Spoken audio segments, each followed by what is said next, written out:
Hello, today we're going to tell the story about this earmarking plier here, made by my great-grandfather, this fella here, well over 100 years ago. And we're going to try and put this back into brand new condition. Now you can see there, the Acme stamp. We go over here, one of our old brochures for when our company was down in Cunningham Street in Sydney, down in the Haymarket. You'll see there, sole manufacturers of Acme sheep and cattle earmarkers. Now this one in particular is that number 45. It's a cattle note. So we're going to be putting that back into brand new shape. And here's one of the old ink blotters that we used to have back in those days. And you can see the phone number down the bottom there, MA5552. Of course, phone numbers are a lot longer these days. So there we go. What we've done so far is we put that back in the fire to take the temper out of it and soften the steel and knock the rivet out.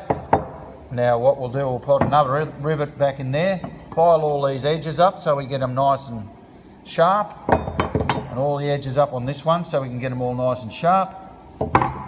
Put that back together, we'll rivet her up and fit it back out again. Alright, so there we go. Made in Australia by Australians. E.R. Hummelstead and Son. And there's his initials on the inside of the earmarker. Ivan Ragenwald Hummelstead, E.R.H. E.R.H. and Sons. Good on you, Ivan. Okay, now we can see that we've got our new rivet tucked in there nice and tight, so there'll be no movement.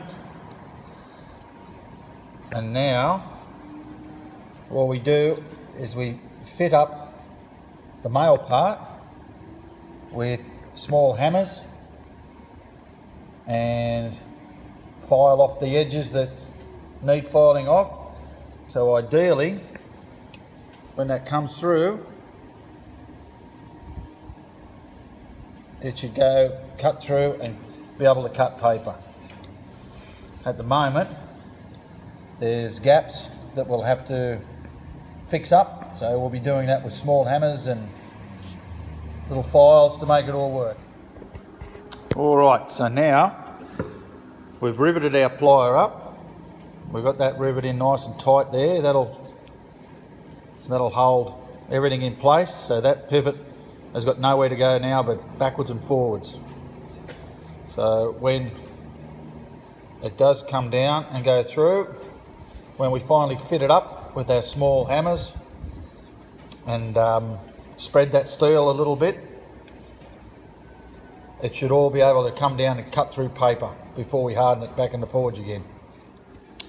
We can see here at the moment, before we actually fit this plier up, we're going to see how it goes cutting a bit of newspaper. And you can see it's all folding up at the edges. It's not cutting well at all. We can just see there how it's not doing its proper job. So that's why we've got to fit the edges up, make it cut.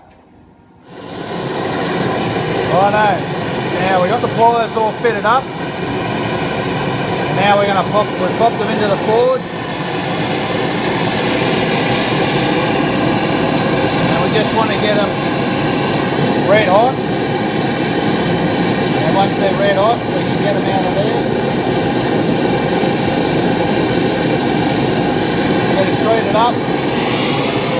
And then into the quenching bucket. Exactly how I like to stick on now.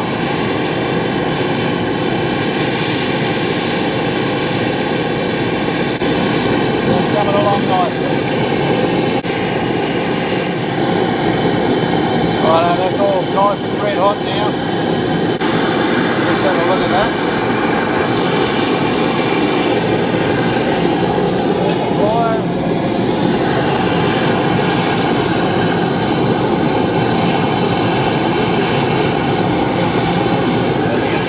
red hot now. Just how we want it. That's the phone ring. Okay, so now that's red hot. We've got our chemical on there, our hardening compound. Now we just quench it.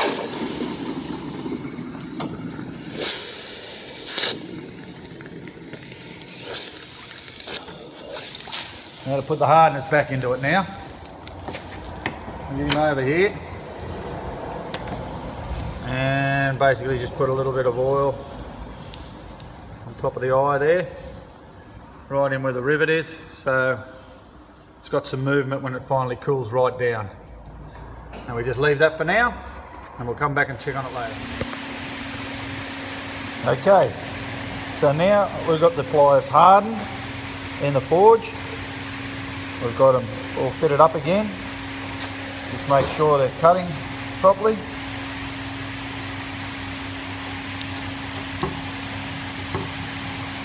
Lovely cut.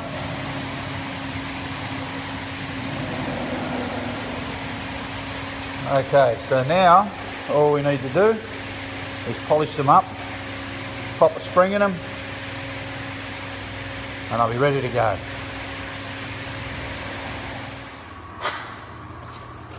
Okay, now we're just going to do the last polish.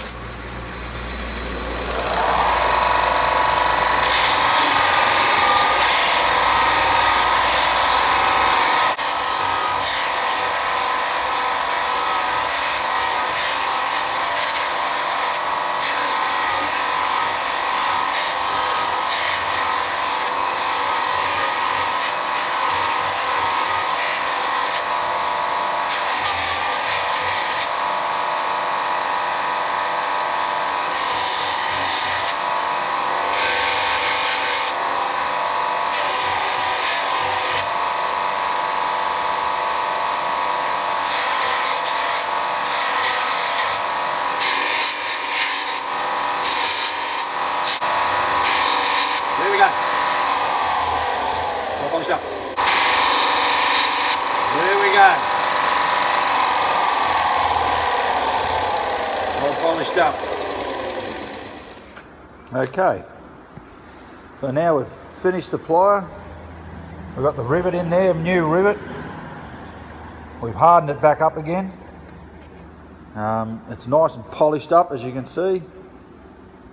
You see the Acme stamp, and there's great-grandfather's initials inside. And we just do one final test.